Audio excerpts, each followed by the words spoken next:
Hello, வீட்டில் யாரு? யாரு? பெருமாள் யாரு? அவர் வேலைக்கு போயிருக்காரு. நான் அவரோட வைஃப். ஓ, நல்லதும்மா, நல்லது. கவர்மெண்ட் ஆஃபீஸில் இருந்து லெட்டர் வந்திருக்கம்மா. லெட்டரா? இங்கே கையெழுத்து போடுமா. சரிங்க. புது வீடு கிடைக்க போறதா என் வீட்டுக்காரர் சொன்னாரே, அது சம்பந்தமான லெட்டரா? அதேதான். நிஜமா தான் சொல்றீங்களா? அதோட கன்ஃபர்மேஷன் லெட்டர். சரிங்க. போஸ்ட்மேன் ஐயா, கொஞ்சம் நில்லுங்க. இவ்வளவு சந்தோஷமான செய்தி கொண்டு வந்திருக்கீங்க. கொஞ்சம் ஸ்வீட் சாப்பிட்டு போங்க. உங்களுக்கு நல்ல மனசமா. கொண்டு வாங்க, கொண்டு வாங்க. இதோ வந்துடுறேன்.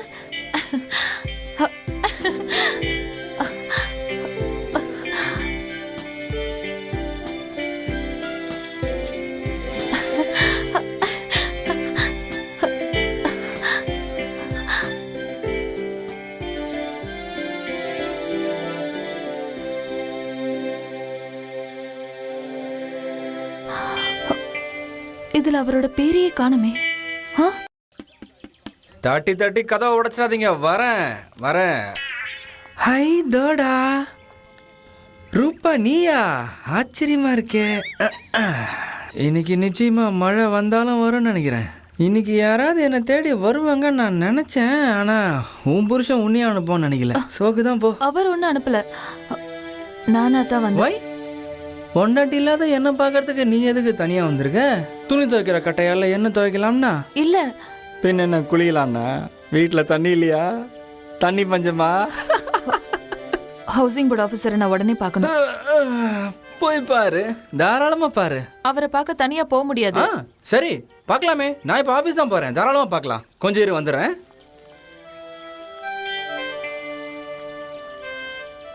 ஏன் மூஞ்சி என்ன பாக்குற? வேலையை பாரு. எப்ப பார்த்தாலும் வீட்டை விட்டு வெளில வந்தா இவளுங்க மூஞ்சி தான் பார்த்துட்டு போகுது. இதுங்க மூஞ்சி பார்த்துட்டு போனா போற வேலை எங்க உருவிட போகுது? நட்டுன்னு தான் போவோம்.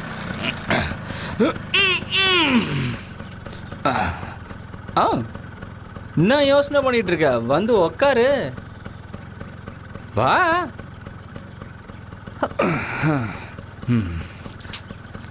சீக்கிரம் உக்காரு. கல்யாண பொண்ணு மாதிரி வெக்கப்படுறிய. போலாமா?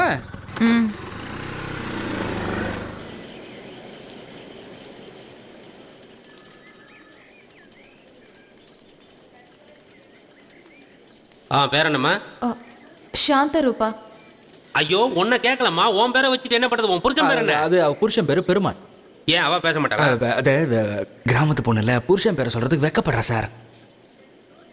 புருஷன் பேரை சொல்ல மாட்டாளுங்க, ஆனா புருஷன் கூட மட்டும். அவளுக்கு ஒன்றும் தெரியாது சார், பாவம். நான் சொல்ல வந்தது உனக்கு புரியலன்னு நினைக்கிறேன். அவளுக்கு அவ செலவுக்கு புருஷன் தானே பணம் கொடுப்பா. அதான் புருஷனோட கடமையே. அது சரி, இப்பயே பார்த்து சொல்றேன். உன் புருஷன் பேர் என்ன? பெருமாள் சாலை கிராமம், சரியா? இதுல அவர் பேர் இருக்கு, ஆனா கணக்கு வழக்கு விஷயங்கள் ஒன்றும் சரியாவே இல்லையே. அதுவும் இல்லாம இதுல வேற ஒரு பேர் இருக்கு, கேள்கர். நீங்க இந்த வீட்டை கேள்கட்டு தானே வாங்குனீங்க? ஆமா சார். அப்படியா? இப்போ இதுல என்ன பிரச்சனைன்னா, என்ஓசி தேவைப்படுது. அப்படின்னா இப்போ உடனடியா என்ஓசி எடுத்தாகணும். அதுவும் இல்லாம வீட்டை உங்க பேருக்கு மாத்தி ரிஜிஸ்டர் பண்ணி ஆகணும். 15 வருஷத்துக்கு உண்டான டாக்ஸையும் உடனடியா கட்டி ஆகணும். இப்போ நிலைமை கொஞ்சம் துட்டா. சார், அந்த டாக்ஸ் அத பத்தி எல்லாம் நீ கவலைப்படாத, எல்லாத்தையும் நான் பாத்துக்கிறேன். நீ நம்ம எல்எல்லுக்கு தெரிஞ்ச பொண்ணு வேற, அதனால தெளிவா சொல்றேன். கிட்டத்தட்ட 5 லட்சம் ரூபாய் வரைக்கும் செலவாகும். 5 லட்சம்? 5 லட்சமா? இந்த பாருமா, 5 லட்சம் ரூபாயை என் கண்ணுல காட்டினேன்னு வச்சுக்க, உன் புருஷன் பேரு இந்த லிஸ்ட்ல வரும். இல்லன்னு வச்சுக்க. சார் பாவம் சார், ஏழை பொண்ணு சார். 5 லட்சம் ரூபாய்க்கு அந்த பொண்ணு எங்க சார் போகும்? கொஞ்சம் பார்த்து பண்ணுங்க சார். வந்ததுல இருந்தே அவளுக்கு சப்போர்ட் பண்ணி பேசிட்டு இருக்க. உனக்கும் அவளுக்கும் கனெக்ஷன் இருக்குதானே? அதுல சார், எங்க ஏரியால இருக்கிற பொண்ணுங்கள்லயே இந்த ஒரு பொண்ணு தான் சார் நல்ல பொண்ணு. அதான் சார், சொந்த வீடுங்கிறது எல்லாருக்குமே ஒரு கனவு தானே சார். அந்த கனவை நிறைவேற்றுக்க இவ என்ன வேணா செய்வா சார். என்ன வேணாலும் செய்வா சார், என்ன வேணா செய்வா. ஏழை பொண்ணு சார், கொஞ்சம் புரிஞ்சுக்கோங்களேன். ஓ, ஏழை பொண்ணா? நீ கொஞ்சம் வெளியே இரு, நான் இவகிட்ட பேசிக்கிறேன். நீங்க பேசுங்க சார், நல்லா பேசுங்க. கண்ணா டைப் மட்டும் அடி, காதை நல்லா பொத்திக்கோ. மகேந்திரா சார், எனக்கு ஒரு டீ சொல்லிட்டு நீ மெதுவா வா. ஓகே.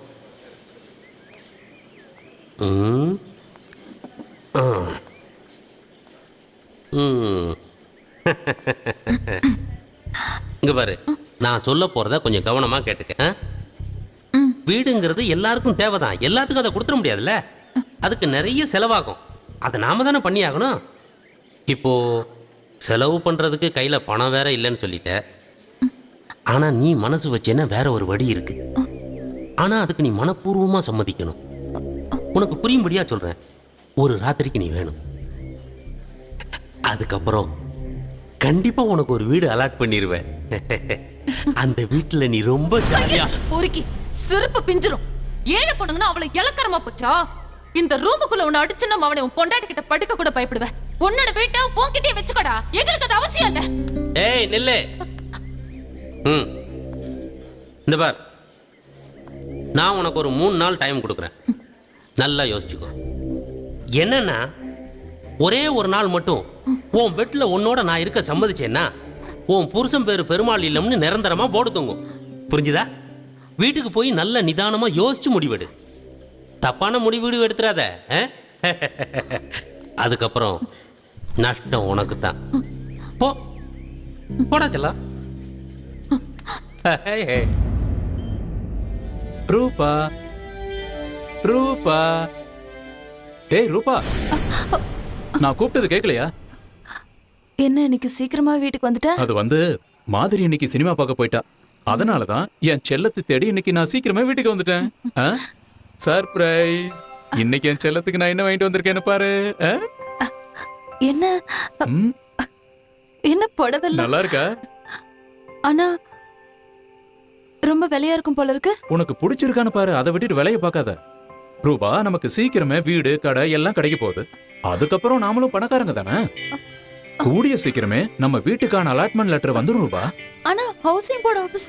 ரூபா, ஹவுசிங் போர்டுல இருந்தா நமக்கு லெட்டர் வரும். இது தெரியாத உனக்கு? போய் இந்த புடவைய சீக்கிரமா கட்டிட்டு வா. எப்படி இருக்குன்னு பாக்குறேன். அந்த ஆபீசர் செல்லம், எல்லார்கிட்டயும் நான் ஏற்கனவே பேசிட்டேன். எனக்கு தெரிஞ்ச வரைக்கும் நம்ம வீட்டுக்கான லெட்டர் இன்னும் 2-3 நாளா வந்துரும். முதல்ல எனக்காக இந்த புடவையை கட்டிட்டு வா ரூபா. ஒருவேளை அந்த லெட்டர் வரலனா? நீ ஏன் இந்த மாதிரி நம்பிக்கை இல்லாம பேசுற? ஒரு விஷயத்தை நீ ஞாபகம் வச்சுக்க ரூபா. நமக்கு வீடு கிடைக்குங்கிற நம்பிக்கையில தான் நான் வாழ்ந்துட்டு இருக்கேன். இல்லன்னா எப்பவோ நான் இதே வீட்டுல தூக்க மாட்டிட்டு இந்நேரம் செத்து போயிருப்பேன், தெரியுமா? ஏன் இப்படி எல்லாம் பேசுற?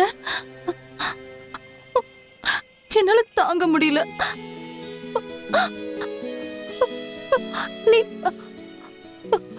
நீ எதை பத்தியுமே கவலைப்படாத. நீ இருக்கிற வரைக்கும் எனக்கு எந்த கவலையும் கிடையாது. ஏன்னா நீ இந்த வீட்டு மகாராணி ரூபா. நீ எதை பத்தியும் கவலைப்படாம நீ சீக்கிரம் போய் இந்த புடவையை கட்டிட்டு வா. என் பொண்டாட்டி இந்த புது புடவையில எவ்வளவு அழகா இருக்காங்கிறத நான் இப்பவே பாத்தாக்கணும். சீக்கிரம் போ. ஏன் நின்னுட்டு இருக்க? போ போ போ. நானும் ட்ரெஸ் மாத்திட்டு வந்துடுறேன்.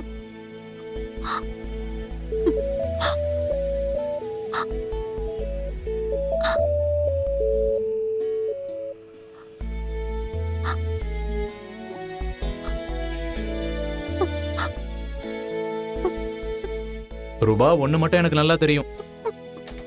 வீடு வேணுங்கிற என்னோட கனவு உன் அதிர்ஷ்டத்தால தான் நிறைவேற போகுது. எனக்கு உன்னை நல்லா வாழ வைக்கணுங்கிற ஒரே ஒரு ஆசை மட்டும்தான் இருக்கு.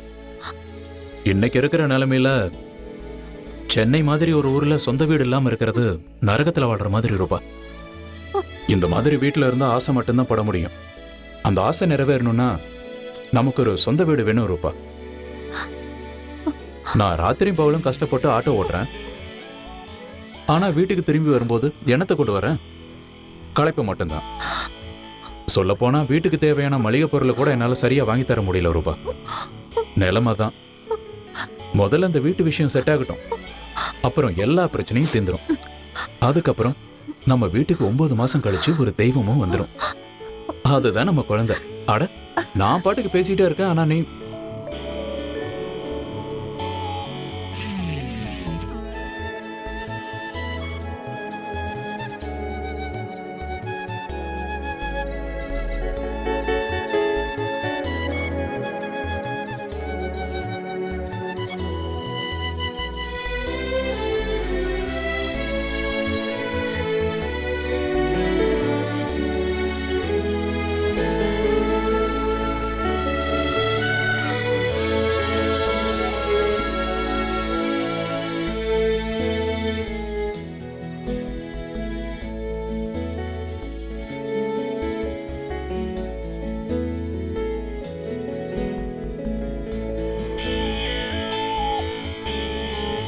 வீடு வேணுங்கிற என்னோட கனவு உன் அதிர்ஷ்டத்தால தான் நிறைவேற போகுது. எனக்கு உன்னை நல்லா வாழ வைக்கணுங்கிற ஒரே ஒரு ஆசை மட்டும்தான் இருக்கு. இன்னைக்கு இருக்கிற நிலைமையில சென்னை மாதிரி ஒரு ஊர்ல சொந்த வீடு இல்லாம இருக்கிறது நரகத்துல வாழ்ற மாதிரி ரூபா. இந்த மாதிரி வீட்டுல இருந்தா ஆசை மட்டும்தான் பட முடியும். அந்த ஆசை நிறைவேறணும்னா நமக்கு ஒரு சொந்த வீடு வேணும் ரூபா. நான் ராத்திரியும் பகலும் கஷ்டப்பட்டு ஆட்டோ ஓட்டுறேன். ஆனா வீட்டுக்கு திரும்பி வரும்போது என்னத்தை கொண்டு வரேன்? களைப்பு மட்டும்தான். சொல்ல போனா வீட்டுக்கு தேவையான மளிகை பொருளை கூட என்னால சரியா வாங்கி தர முடியல ரூபா. நிலைமை தான். முதல்ல இந்த வீட்டு விஷயம் செட் ஆகட்டும், அப்புறம் எல்லா பிரச்சனையும் தீந்துரும். நமக்கு வீடு கிடைக்குங்கிற நம்பிக்கையில தான் நான் வாழ்ந்துட்டு இருக்கேன். நீ இருக்கிற வரைக்கும் எனக்கு எந்த கவலையும் கிடையாது. ஏன்னா நீ இந்த வீட்டு மகாராணி ரூபா. வீடு வேணுங்கிற என்னோட கனவு உன் அதிர்ஷ்டத்தால தான் நிறைவேற போகுது. உன் அதிர்ஷ்டத்தால தான் நிறைவேற போகுது. உன் அதிர்ஷ்டத்தால தான் நிறைவேற போகுது. தேவா, இந்த சாபத்தை யார் தந்ததோ? தேவா, உன் கால் மீது தலை வைக்கிறேன்.